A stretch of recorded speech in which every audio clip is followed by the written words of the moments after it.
이제 그 소식들 하나하나씩 좀 다뤄가면서 갈게요. 자, 보겠습니다. 알림이 많이 떠 있네요.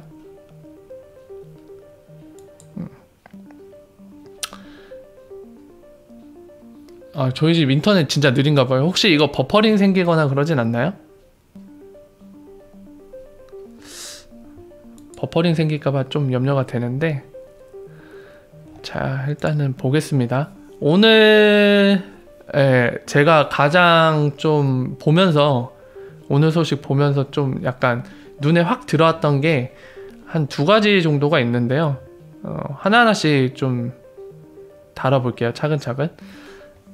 약간 가벼운 것도 있어요. 그냥 약간 재미삼아 또는 흥미롭게 그냥 이런 일이 있었구나 또는 누군가 이런 얘기를 했구나 정도로 넘어갈 수 있는 소식이 있는데, 그런 것도 그냥 순차적으로 지금 보이는 대로 순차적으로 짚어나가도록 하겠습니다. 첫 번째는 이 바이낸스 CEO가 한마디 남겼어요. 8시간 전에 트위터로 남겼는데 뭘 남겼냐면, 이 조셉 영이 유명한 사람인가요? 언급이 많이 되는데, 이 사람이 이제 XRP 그 시큐리티 증권 여부 문제에 관련해서 트윗을 했는데, 거기에다 스레드를 달았어요. 그래서 뭐라고 달았냐면은, 그 법원이 이 케이스에 대해서 이제 판결 내는데 몇 년이 걸릴 수도 있다 라고 하면서, 하지만 만약에 이제 XRP가 룰이라고 돼 있죠. 그러니까 시큐리티로 판명이 나면, 법원에 의해 판명이 나면, 이거는 되게 미국 유저들 그리고 그 밖에 다른 곳에 있는 많은 유저들한테 아픈 상처가 될 수도 있다, 뭐 이런 식으로 표현을 했어요. 하지만은 본인이 보는 관점에서는 XRP는 확실하게 시큐리티가 아닌 것 같다라고 얘기를 하고 있습니다. 본인이 볼 때는, 바이낸스 CEO가 볼 때는. 근데 이제 마지막에 또 이 사람도 단서를 달았죠. 하지만 이거는 한 개인의 의견일 뿐이다 라고 단서를 달았어요. 근데 이 바이낸스 CEO가 얘기한 그대로예요. 바이낸스 CEO 또는 뭐 더 높은 사람을 예를 들까요? 바이낸스 CEO가 아니라 뭐 우리나라 대통령 또는 또 누가 있을까요? 뭐 일본 대통령이 없죠. 일본 총리. 또 뭐가 있을까요? 시진핑? 중국의 시진핑이 XRP는 내 생각에 시큐리티가 아니다 이런 얘기를 한들, 어차피 그거는 대통령이든 누구든 개인의 의견일 뿐이고, 제일 중요한 건 이 사람이 명확하게 짚었어요. 미국의 법원이 어떻게 판결하냐에 따라 모든 게 달려 있습니다. 그게 가장 중요해요. 어떤 분들은 제가 이렇게 말씀을 드렸을 때, 아니다, SEC가 어떻게 판정하냐가 중요하다라고 말씀하실 수도 있는데, 사실 SEC가 XRP는 증권인 것 같다라고 선언하면서 제재를 가려고 할 수도 있어요. 근데 분명히 그렇게 액션을 취하면 리플사는 분명히, 제가 99.99% 예상하건데 소송을 걸 겁니다. 말이 안 된다. SEC의 그런 XRP에 대한 시큐리티 판단은, 증권 판단은 잘못됐다. 법원이 판단해 주세요 하고 분명히 100% 소송 겁니다. 그럼 법원으로 공이 넘어갈 거예요. 그래서 법원에서 판결한 거에 따라 희비가 엇갈릴 겁니다. 그렇기 때문에 어차피 그런 그림으로 이어질 거기 때문에 어떤 상황이 오든 말이죠. SEC가 XRP 두고 시큐리티라고 판명 안 하든지 그냥 가만히 있든지, 또는 시큐리티가 아니네요 얘기를 하든지, 또는 시큐리티인 것 같다라고 얘기하면서 제재를 가하든지, 어차피 마지막 그 안 좋은 그림, 우리가 기대하지 않는 그림으로 가더라도 그 공은 어차피 미국 법원에 달려 있습니다. 지금 이 사람도 결론만 얘기한 거예요. 이 판단이 맞아요. 결국에는 미국 법원에 달려 있습니다. 얼마나 걸릴지 모르겠지만요.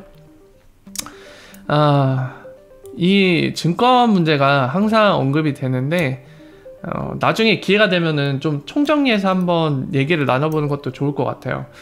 항상 기억하실 게, 증권 이슈에 관해서는 항상 생각하실 게, 지금 현재 기준으로는 명확한 게 아무것도 없어요. 명확한 게 없지만 지금 저희가 개개인들이 어떤 것 같다, 미래에는 어떻게 될 것 같다라는 판단 또는 예상을 할 때 참고할 수 있는 팩터는 많이 있습니다. 그래서 그런 것들을 함께 다뤄볼게요. 시간을 내서 그런 것들 다루면서 한번 판단을 해보세요. 최근에도 어떤 분들이 이제, 어떤 유튜버 분이 이제 뭐 XRP가 뭐 사기를 쳤다 뭐 책임을 안 진다고 했다, XRP와 별개라고 했다 라고 얘기를 하면서 그게 좀 이슈화 됐던 것 같은데, 그거는 그 유튜버 분이 좀 잘못하신 거예요. 리플사 같은 경우는 분명하게도 XRP와 별개된 독립된 존재라고 항상 주장을 했습니다. 그 이유는 시큐리티로 판정받지 않기 위해서 그런 사실을 강조를 한 거예요. 만약에 독립되지 않고 서로 연관성이 있다는 거는 쉐어라고 인정을 하는 거거든요. 근데 쉐어의 개념 자체가 주식의 개념이에요. 똑같아요. 주식의 개념과 동일한데, 그러면 XRP가 시큐리티라고 판정을 받을 수밖에 없어요. 그걸 리프사가 자진해서 인정해버리면. 그러면은 장기적으로 봤을 때 결국에는 리프사의 비즈니스 모델이 XRP를 커런시로서, 디지털 에셋으로서 브릿지를 시키는 건데, 그런 쪽으로 못 쓰겠죠. 주식이면. 주식 갖고 어떻게 브릿지를 해요? 당연히 안 되겠죠. 그렇기 때문에 리플사는 아주 강력하게 주장을 하고 있는 겁니다. XRP와 리플은 별개다. 사실이 그래요. 별개죠. 서로. 주식은 별도로 있잖아요. 리플사 주식은. 물론 비공개 주식이라 이미 그 초기 투자자들이 다 쥐고 있는 그 주식, 그게 실제로 있습니다. 그래서 아까 말씀드린 대로 오늘 여기까지만 하고 나중에 기회가 되면은 좀 상세하게 그런 팩터들을 다루면서 여러분들 개개인들이 판단하실 수 있는 그런 팩트 정보들을 함께 얘기를 나눠볼게요. 그래서 이거는 여기까지 하고요. 그리고 지금 유럽 쪽에서는 보시는 것처럼 스마트 컨트랙트에 관련된 이런 레귤러터리 프레임워크, 그러니까 법적인 규제들, 레갈, 이게 합법인지 이런 것들을 같이 논의하는 자리가 마련이 된 것 같아요. 그래서 여기 보시는 6명이 신나게 패널 토론을 하고 있습니다. 이 패널 토론으로 뭔가 명확하게 결정나는 건 아니에요. 그러면 이제 좀 이런 부분에 대해, 이런 거 하고 있지만 이런 거에 대해 좀 약간 부정적으로 생각하시는 분들은 이게 다 뭔 소용이냐, 합법화되고 그런 이제 법적인 규제의 프레임워크, 틀이 완성되는 거, 그런 거 생기는 거는 좋은 건 알겠는데, 이런 패널 토론이 방금 얘기했다시피 뭔가 진짜 명확하게 가이드가 나오는 게 아니라고 하면 이런 거 해봤자 무슨 의미냐 이렇게 생각하실 수도 있는데, 항상 모든 일이 그렇죠. 뭔가 이제 A라는 일이 발생해서 우리가 원하는 B라는 결론에 이르면 참 좋겠지만은 그 과정이 실제로는 굉장히 깁니다. 더군다나 이제 법적인 규제 같은 경우는 정말 법적인 그 가이드라인 기준은 정말 명확하게 정해되고 신중히 접근을 해야 돼요. 그걸 어떻게 정하냐에 따라 그 나라에 또는 그 지역 국가들 또는 더 나아가서 그 사회 전반에 어떤 영향을 미칠지 몰라요. 잘못 만들면 잘못 만드는 만큼 되게 왜곡이 생기고 산업이 잘못 이끌어질 수도 있거든요. 예, 법은 그만큼 튼튼하게 안전하게 만들어야 되기 때문에 아무래도 신중하게 접근할 수밖에 없죠. 그래서 이런 컨퍼런스라던가 지금 보시는 패널 이런 것들을 통해 좀 롱텀 그런 관점에서 접근을 많이 해요, 보통. 그래서 그런 측면에서 이런 패널 토론이 지금 진행되고 있다는 거. 그리고 최근에 보셨지만 이것과 연관지어서 저희가 생각할 것은 리플사가 에이다랑 또 어디죠? 두고 나무앞에 재단과 합쳐갖고 무슨 유럽 쪽 블록체인 관련된 협회 같은 거를 만들었죠.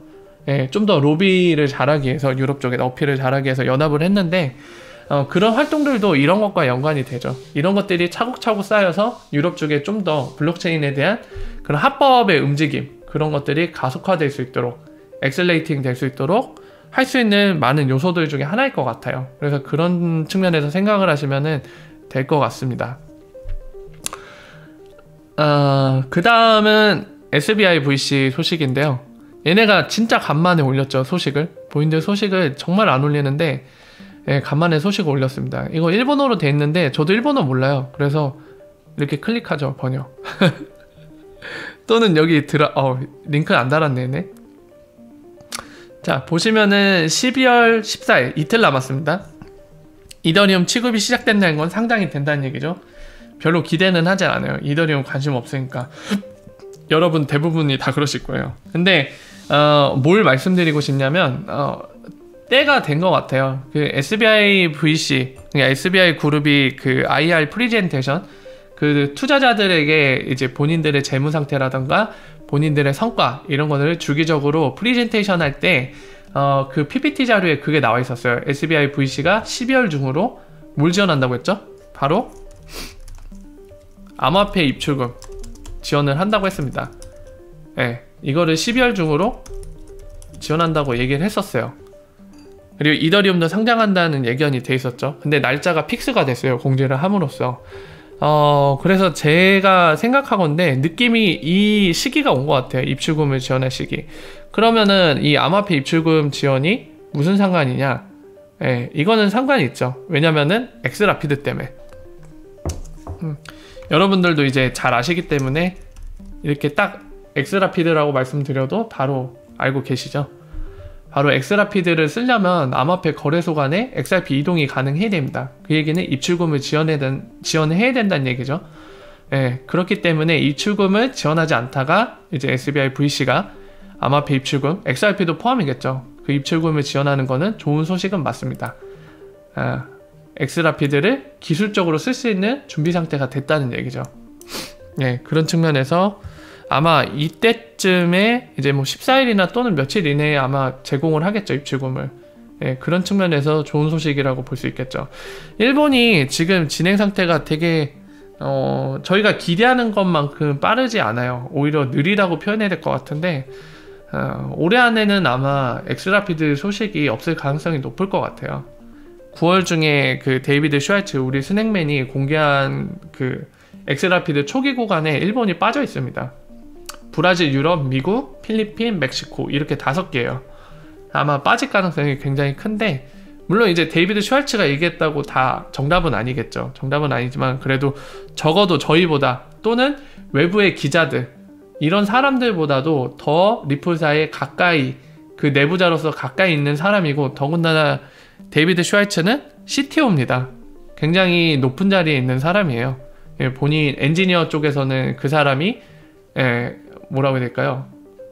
대표라고 봐야겠죠. 자기 속한 엔지니어 부분에 있어서는 CTO이기 때문에 그런 사람이 그렇게 얘기를 했으니 신빙성이 상당히 높을 거예요. 그래서 그런 걸로 미뤄볼 때 일본은 아마 올해 안에 엑스라피드 소식이 들릴 가능성이 좀 많이 적지 않나 그렇게 생각을 하고 있습니다. 내년 초나 그때 들리겠죠 아마도. 예, 그래서 너무 일본에 기대를 하시면 실망하실 수도 있으니까 이런 점들을 참고하시면 좋을 것 같아요. 이어서 개인적으로 제가 좋아하는 양반인데 드림나우 이 사람도 본부장급이에요. 헤드급인데 이 사람이 담당하는 거는 인프라스트럭처 이노베이션 담당 혁신하는 거. 예, 그래서 중앙은행들하고 일을 많이 한다고 제가 많이 말씀을 드렸죠. 이 사람이 지금 아랍 쪽 중동에 요즘에 올인을 하는 것 같아요. 그래서 지금 보시면은 월드뱅크 태그를 단 거 보니까 이제 월드뱅크가 제공하는 자료를 지금 기준으로 이런 얘기를 했죠. 1.7 빌리온 그러니까 지금 17억 인구가 지금 은행 계좌가 없다 이거를 얘기하는 것 같아요. 그 출처는 월드뱅크고 그리고 아랍 국가에서는 여기 100만 단위죠. M이라고 쓰는 거는 밀리언 단위죠. 100만 1000만 억 그러니까 1억 4,500만 정도 되는 인구가 계좌가 없다는 얘기죠. 이 총이 1.7 빌리언이고 그 중에 아랍 국가에 있는 사람이 1억 5천만 정도 되는 사람들이 은행 계좌가 없다는 얘기죠. 그래서 이런 게 포텐셜이라고 얘기하는 것 같아요. 네. 그리고 중요한 건 뒤에 모바일 폰이라고 얘기를 하고 있죠. 핀테크 이노베이션 이 두 개, 두 개를 통해서 80%가 포텐셜을 가질 수 있는 잠재적인 요소가 되지 않을까 이런 거를 월드뱅크 자료를 인용을 했습니다. 지금 이것뿐만이 아니라 지금 이 사람 소식이 하나 더 있는데 그거 같이 볼게요. 뒤쪽에 나올 것 같아서 그냥 함께 묶어서 보기 위해서 지금 클릭을 했어요. 보면은 지금 이제 이 사람 또 패널에 참석을 해요. 지금 보시면 아랍 쪽 무슨 핀텍스 심포지엄이라고 돼 있는데 아부다비 이거 그거죠. 인도 쪽이겠죠? 아부다비 인도 쪽 맞죠? 잠깐 갑자기 헷갈리는데? 잠깐만 확인 좀 할게요. 아부다비 인도 맞죠? 아니네. 아랍에미리트 스모네. 제가 착각했습니다 여러분. 인도 쪽이 아니라 아랍에미리트. 자, 왜 인도로 생각했지? 이 보통 UAE라고 영어로 약어로 표시를 하죠. 아이 참. 아랍에미리트에서 하는 이 핀텍스 심포지엄에 패널로 또 스피커로서 얘기를 합니다. 보면은 이번에는 분산원장 그리고 크립토 에셋 유스 케이스에 대해 얘기를 하네요. 보면은 이 두 가지로 그걸 하는 걸 얘기를 하는 거죠 지금. 페이먼트에서 클리어링은 이제 청산을 얘기해요. 페이먼트를 정리하는 거, 그리고 실제적으로 돈 움직이는 거 세틀먼트라고 하는데, 보이시다시피 CBDC에 얘기하고 있는 거죠. 이 센트럴 뱅크 디지털 커런시, 줄여서 저희는 CBDC라고 얘기하잖아요. 이거에 대해서 얘기를 할 거라고 합니다. 이 내용은 저도 되게 궁금하네요. 그리고 여기 아래 보이시죠? 남아프리카 공화국 중앙은행 금융당국의 헤드, 핀테크 헤드가 참석을 합니다. 이거 하면은 딱 떠올리셔야 되는 거 뭐죠, 여러분들? 프로젝트 코카. 기억하고 계시죠? 여러분들 저랑 같이 많이 얘기를 나눴기 때문에 기억하실 거예요. 그리고 아랍에미리트는 굉장히 지금 CBDC 내년 1분기에 발행할 가능성이 높은 국가 중에 하나라고 했죠. 얘네랑 사우디아라비아, 이 두 개가 중동 쪽에서 굉장히 진취적으로 나가고 있다고 말씀을 드렸어요. 지금 아랍에미리트 중앙은행에서도 높은 사람, 어드바이저네요. 이 사람이 참석을 하고 딜민라우가 셋이 얘기를 나누네요. 참 그림이 항상 묘하죠. 보면은 중앙은행들이랑 확실히 이런 거 보면서도 다시 한번 느끼게 되는데, 이런 중앙은행들과 블록체인이라는 기술 또는 DLT라는 기술, 그리고 또는 이제 디지털 에셋 또는 크립토 커런시라는 걸 들고 같이 이런 스피커 같은 세션 안에 패널로서 참석을 하고 같이 얘기를 나누고, 또는 리프사가 직접 스웰이라는 컨퍼런스 또는 행사 이벤트를 열어서 중앙은행의 주요 요직에 있는 사람들 초대해서 같이 얘기도 나눌 수 있는 거는 확실히 지금 기준으로 리프사밖에 없어요. 굉장히 밀접하게 연계해서 같이 협업을 하면서 일을 해나가고 있다는 거를 이런 걸로도 다시 한번 느낄 수가 있죠. 확실히 지금 유일해요, 리프사가. 그 어떤 다른 암호화폐 재단이라던가 조직 개발자 또는 다른 암호화폐에서 일을 하는 뭐 매니저라던가 또는 이제 그런 마케팅을 담당한 직원이라던가 아니면 CEO 대표라던가 그 누구도 이렇게 중앙은행과 같이 뭔가를 하는 데가 한 군데도 없어요, 리프사 말고는. 확실히 그만큼 리프사가 많이 앞서가고 있다는 얘기겠죠. 이걸 보면서도 새삼 느끼네요. 자, 그래서 그걸 하고 마지막으로 또 하나 또 트윗을 올렸죠. 방금 보신 핀텍스 심포지엄. 이 아부다비, 제가 착각했는데 아랍에미리트입니다. 인도가 아니에요. 다시 한번 정정드립니다. 그래서 키노트 발표를 하고 있네요. 지금 현재 열리고 있나봐요. 이게 날짜가 적혀있나요, 여기? 날짜가 안 적혀있죠. 이거 시간은 적혀있는데 예정이라고 되어있는데 언젠지 모르겠네. 이미 했을 수도 있고 또는 조만간일 텐데, 아무튼 스타트는 끄는 것 같아요, 이 행사가. 지금 아랍 핀텍스 심포지엄. 그래서 지금 아랍에미리트의 중앙은행에 있는 이 사람이 키노트 발표를 하고 있죠. 요 아저씨 머리에 두건까지 쓰고. 그 소식을 전달해 왔습니다. 다시 돌아가죠.